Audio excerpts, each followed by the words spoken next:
Hi, so today we are going to discuss about the hair treatments which actually work in year 2026. Today we will differentiate between the which I'm sure you all have heard and one which might not be so common, which is platelet rich plasma PRP, growth factor concentrate GFC, and the newer treatment which is there in the market for not more than 6 to 8 months, which is exosome hair therapy. The hair fall treatments have massively evolved from what we have started off with just minoxidil and finasteride drugs which were given earlier. I will decode in this video the differences between these three, which is GFC, PRP and exosome. I will tell you what treatment suits best for an early hair thinning versus what works best for an advanced hair thinning. Also, there are certain things which you should not delay when you see your hair thinning has started. I will tell you at the end.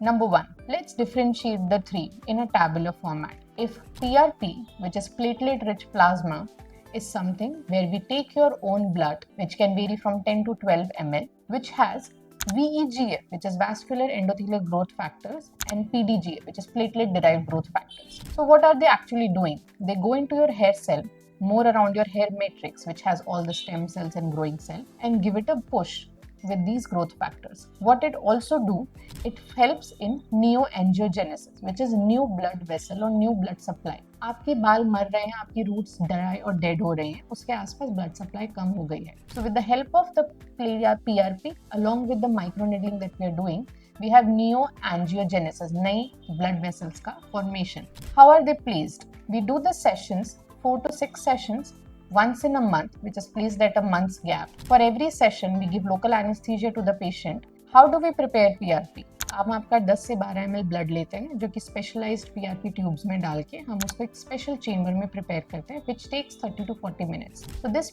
prepared PRP is either given with the help of microneedling or through direct injections.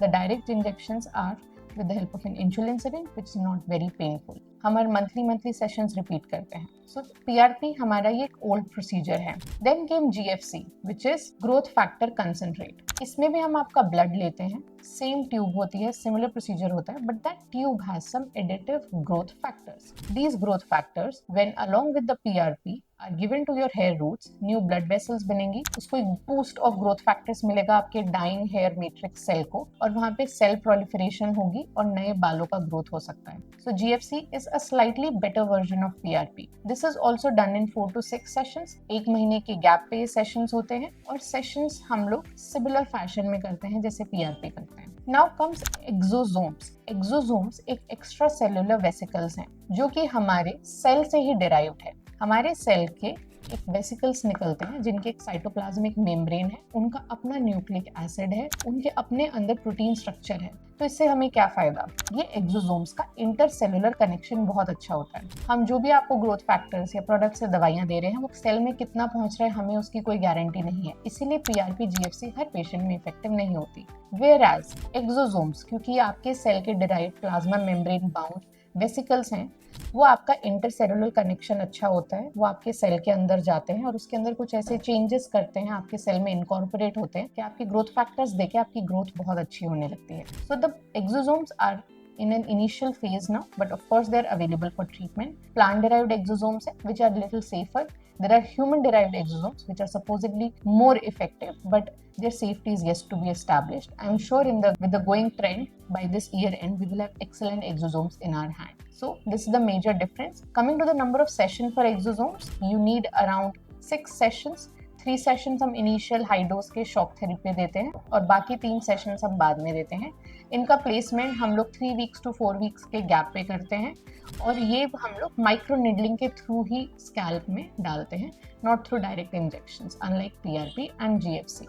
Side effect profile, थोड़ा सा pen जरूर होता है तीनों treatments में जब हम उसको इंजेक्ट करते हैं या जब हम लोकल एनेस्थीसिया स्कैल्प में देते हैं. उसके अलावा आपका सर पूरी तरह सुन्न हो जाता है. पोस्ट केयर में हमें अभी तक कोई मेजर साइड इफेक्ट्स रिपोर्टेड नहीं है, except little itching in some patients और little headache which is due to the anaesthetic agent. Then what is the best treatment for you, specially who is having early hair thinning? आपको male pattern बोलने से आपके थोड़े थोड़े बाल यहाँ से जाने लगे हैं, मे बी हल्का बहुत थिनिंग दिख रहा है. You should not take it lightly. You should meet your dermatologist and start with a very basic PRP for sure. अगर आप थोड़े advanced cases हैं जो कि हम grade 3 and above male pattern boldness को बोलते हैं, तो आपके लिए एक्सोसोम्स बहुत ही अच्छी इंप्रूवमेंट ट्रीटमेंट रहेगी। अगर आप ग्रेड 5 एंड अबव के केस हैं तो the best treatment personally which I will tell you is to go for hair transplant, क्योंकि ये सब ट्रीटमेंट्स टेम्परेरी हैं, इनके लिए आपको बहुत मेंटेनेंस चाहिए, एवरी ईयर रिपीट कराना पड़ सकता है। Whereas hair transplant is a near permanent procedure, it is not a very big surgery, उससे डरिए नहीं। Please get your transplant done if you feel you are of a higher advanced grade thinning patient.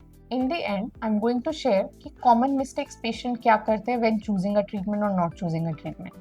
Number 1, आपने अपनी hair thinning बहुत lightly ली, आप उसको delay करते गए और आपने दवाई ही नहीं ली और now you are coming to the dermatologist with an advance grade of thinning. So अपनी ट्रीटमेंट जल्दी स्टार्ट करिए टू हैव बेटर रिजल्ट्स, या अपने बचे हुए बालों को बचाने के लिए आपको करना पड़ेगा।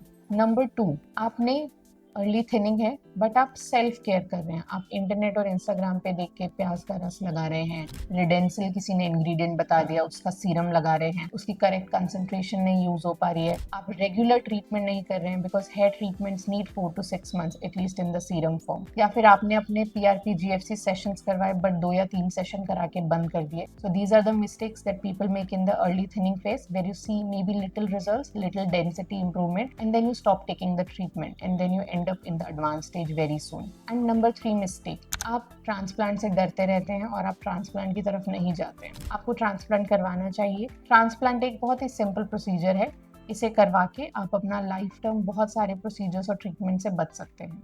Reach out to us. Thank you.